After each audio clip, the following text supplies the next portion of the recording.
একজন আজকে আছে যে পদের জন্য বা ব্যবসার জন্য, সেটাই কম নয়।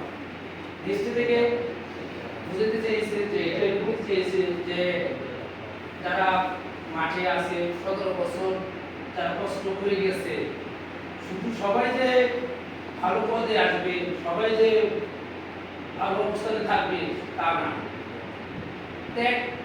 ত্যাগ করতে হবে, একজন অবস্থান থেকে ত্যাগ করতে হবে, যে সবাই তো আর মূল্য হবে না। যার অবস্থান থেকে যেভাবে পারো দল সংগঠন ঠিক রাখতে হবে, দলের প্রতি ভালোবাসা থাকতে হবে।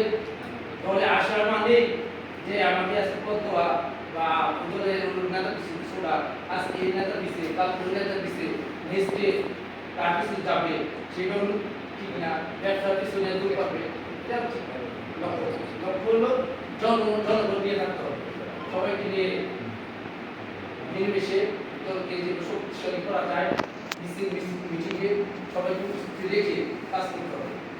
সবাই ভালো থাকবেন, সুস্থ থাকবেন।